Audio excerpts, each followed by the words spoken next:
Bonjour, chapitre 5 sur les ondes mécaniques. Donc je vais dans cette vidéo corriger cet exercice.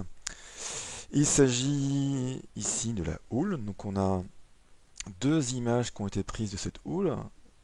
La première à l'instant donc 0 secondes et la suivante à l'instant 0,85 secondes. Ce petit drapeau qui est ici donc repère cette vague qu'on retrouve par la suite à ce niveau-là. Donc c'est la même vague qui est là. Et là, logique, hein, le temps s'est écoulé, donc les vagues avancent ici de la gauche vers la droite. Donc, première question, définir une onde mécanique. Ça, c'est une définition du cours, hein, que vous devez connaître. Hein. Donc, c'est le déplacement d'une perturbation dans un milieu matériel sans transport de matière, mais avec transport d'énergie. Donc, en l'occurrence, si on mettait un objet donc au niveau du drapeau ici, donc cet objet subirait la houle, il monterait, il descendrait, mais il n'avancerait pas. L'onde est-elle transversale ou longitudinale? L'onde avance à l'horizontale. La déformation ici est verticale, donc la perturbation est perpendiculaire à la direction de propagation de l'onde. On a donc une onde dite transversale. Ensuite, avec un des deux graphiques, j'ai pris celui-ci, mesurer précisément la longueur d'onde. La longueur d'onde, c'est la distance entre deux points consécutifs en phase, c'est-à-dire entre ce point-ci et ce point-là, par exemple. Donc c'est plus simple de prendre le maximum, ça marcherait aussi pour les minimums. La mesure directe, bon, elle n'est pas très précise, donc j'ai choisi de faire un produit en croix en utilisant l'échelle du document qui est ici. Donc on va, avec une règle, mesurer combien ça fait.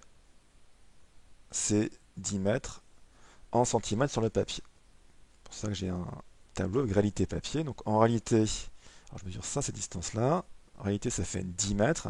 Sur le papier, je mesure 18,2 cm. Alors faites gaffe parce que les mesures que je vous propose dépendent de l'échelle avec laquelle on a imprimé le document. Donc vous pouvez refaire vos mesures si vous avez un document devant vous et vérifier à la fin le résultat. Mesurer lambda, donc entre 2 max, c'est pas forcément très précis, donc je vais en mesurer plusieurs. Alors, je ne me fie pas trop à ce point-là, parce qu'on ne sait pas trop ce qui se passe. Donc j'en ai une, deux, trois, quatre, cinq. 5 longueurs d'onde. Donc je mets 5 lambda dans le tableau, je prends ma règle et je mesure, je trouve 14,3 cm. Maintenant, avec un produit en croix, et après en divisant par 5, on obtient la longueur d'onde ici de cette onde, qui est de 1,57 mètres. Donc même si votre document n'a pas la même échelle que la mienne, les proportions sont les mêmes, donc vous devez retrouver une valeur à peu près similaire. Alors j'ai pu travailler avec des mesures assez grandes, donc qui ont 3 chiffres significatifs. C'est pour ça qu'au final, je peux présenter un lambda aussi précis avec 3 chiffres significatifs.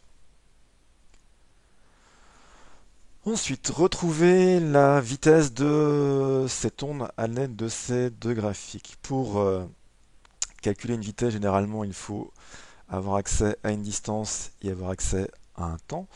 Alors déjà, le temps, peut-être que ça va être celui-ci, c'est-à-dire qu'on voit que les deux graphiques ont été pris à des instants différents, 0 secondes pour le premier, 0,85 pour le deuxième. Donc on a le retard entre le graphique 1 et le graphique 2 qui vaut 0,85 secondes. On a aussi ce drapeau qui permet de savoir où cette vague, représentée ici, enfin comment cette vague va évoluer plutôt entre l'instant 0 et l'instant 0,85. Cette vague elle passe d'ici à là, donc elle a bien avancé pendant ces 0,85 secondes. Donc je vais prolonger le drapeau ici, voilà, donc la distance D maintenant, vous la voyez, voilà de combien a avancé l'onde pendant 0,85 secondes. Alors, cette distance-là est-elle facilement mesurable? Non, parce que c'est pas très précis. Donc je vais réutiliser le tableau de proportion de tout à l'heure. il me resserre, donc l'échelle n'a pas changé. Et j'ai mesuré D sur le papier, j'ai 2,3 cm, et par un produit en croix, je trouve cette distance D qui vaut du coup 1,3 m. Après, la durée écoulée entre le graphique qu'on a dit tout à l'heure, c'est 0,85 secondes. À la vitesse, c'est D divisé par delta T. Et on trouve 1,5 m par seconde. Cette fois-ci, je n'ai que deux chiffres significatifs. C'est dû à la mesure que j'ai faite au niveau de la distance D qui est ici. Donc voilà pour la vitesse. Ensuite, calculer la période de l'onde. La période, c'est la durée du motif élémentaire, donc on ne peut pas mesurer ça directement sur les documents qu'on a parce qu'il faudra un document où on a le temps en abscisse. Par contre, on a mesuré lambda, on a mesuré ou calculé la vitesse. On a vu en cours que lambda c'est v fois t, donc v fois la période, donc on peut exprimer t qui est égal à lambda divisé par v. 1,57 sur 1,5, on trouve 1,1 une seconde. Donc si on était nous sur cette sur l'autre guillemets, on subirait le haut d'une vague tous les 1,1 secondes. Voilà ce que ça veut dire.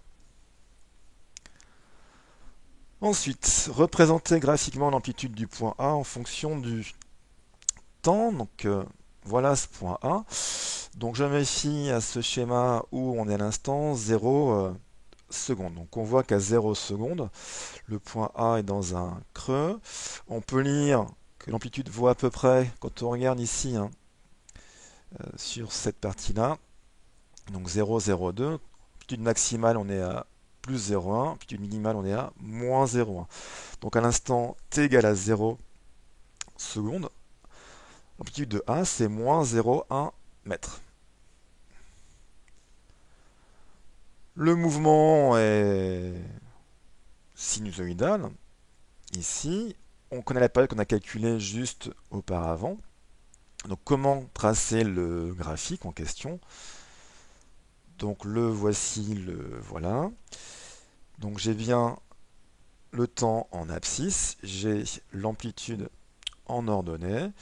L'amplitude varie entre moins 0,1 et plus 0,1 mètre, donc j'ai mis en millimètres. À l'instant t égale à 0, l'amplitude est nulle, enfin nulle est minimale, donc c'est pour ça que j'ai commencé en ce point-là pour le temps 0, et après on a une période de 1,1 secondes.